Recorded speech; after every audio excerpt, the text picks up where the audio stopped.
Welcome to This Explainer. Today, we're diving into a really fascinating idea.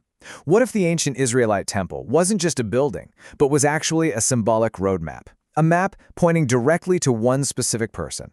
So, let's follow that map, from the very front gate all the way to the inner sanctum. Okay, let's start with a really powerful image from the Old Testament, the burning bush. You've got God's divine presence, which is described as an all-consuming fire, literally inhabiting a simple physical object, but it doesn't destroy it. Now, this isn't just a cool miracle. It's presented as a critical piece of foreshadowing. And here's the parallel that gets drawn, which is pretty mind-blowing.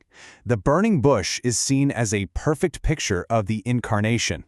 You know, just as this holy fire could dwell in a regular old thorn bush without burning it to a crisp, the divine could inhabit a fragile human body, what's called a body of death, without being consumed by sin or mortality. So this leads us to the core problem being tackled here, this seemingly infinite gap between the Creator and all of creation. I mean, how can something finite, like us, ever hope to reach something infinite, like God? The text lays out the solution with this really powerful, repetitive logic. If we can't see God, then God has to become seeable. If we can't approach God, then God has to become approachable. The entire argument really hinges on this one single, pretty radical idea. God bridged the gap himself by becoming one of us. All right, so we're going to go on a symbolic journey. We'll use the temple's layout as our map, and we're going to walk through how this whole idea unfolds, starting from the outer gates and going all the way into the throne room of God.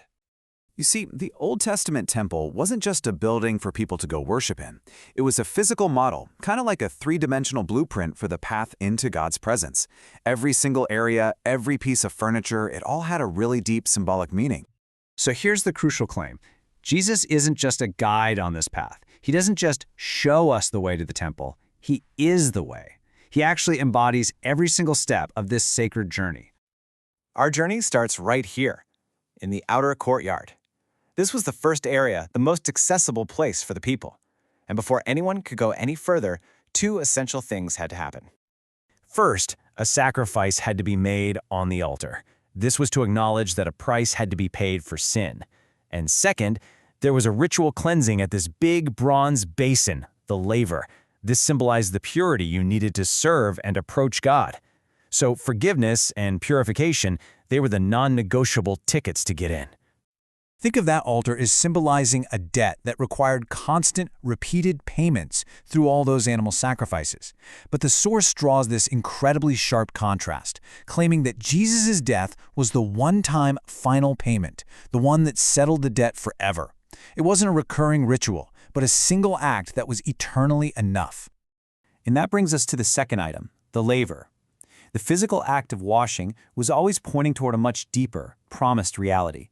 A complete spiritual cleansing that will be performed by God himself. Okay, so after passing through the courtyard, we now get to enter the first enclosed room, the holy place. And get this, only consecrated priests could come in here. Inside, they would find these powerful symbols of God's sustaining presence. Inside this holy place, two key items connect directly to Jesus' famous I am statements. You had the golden lampstand, the only source of light in the room, symbolizing God's guiding presence. And then there was the table of showbread, representing God's constant provision. The argument is that these weren't just symbols, they were placeholders for the reality that was coming. Now, to really get what bread of life means, we have to look at what it was replacing. Remember the manna? That was the miraculous bread that fed Israel in the desert. It was an amazing, life-sustaining gift from God, but its effect was temporary. It sustained physical life, which, eventually ended. And this is where the distinction becomes crystal clear. The manna and the showbread, they were shadows. They were pointing to what's claimed to be the true bread from heaven, Jesus, who offers not just something to keep your body going, but eternal life. Okay, we've now arrived at the most sacred and frankly imposing barrier in the entire temple. It was a massive, thick curtain, apparently several inches thick, that separated the holy place from the most holy place. It basically barred all of humanity from the direct presence of God. This verse right here. This brings us to the theological climax of our whole journey. It's not just a metaphor, it's presented as a direct equation. The new way into God's presence is opened up through the curtain. And here it is, the stark, Powerful argument. The curtain is his flesh. The physical tearing of Jesus' body on the cross is directly equated with the spiritual tearing of that barrier between God and humanity. So in this view, his death wasn't just another sacrifice out in the courtyard. It was the event that ripped open the way into the very throne room of God. So with that veil torn, we can finally enter the most holy place. This was the symbolic dwelling place of God on earth. It was the location of his throne and the ultimate source of all life.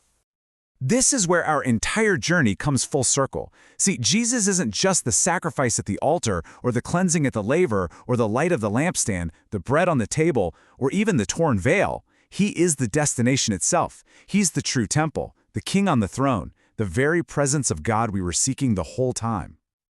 And the end of the journey isn't some empty room. It's a source of unending life. This final image from Revelation shows life itself flowing from the throne. That's the ultimate goal of the entire path, a restored and life-giving relationship with the Creator. So the key takeaway from this whole symbolic walkthrough is a major shift in focus.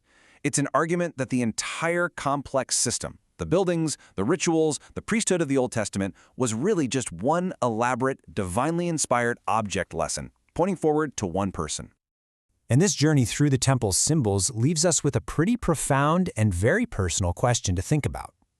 If the ultimate reality of the temple isn't a place but a person, well, that fundamentally changes how and where we seek to connect with the divine. It's a question that moves our whole search from architecture to a relationship.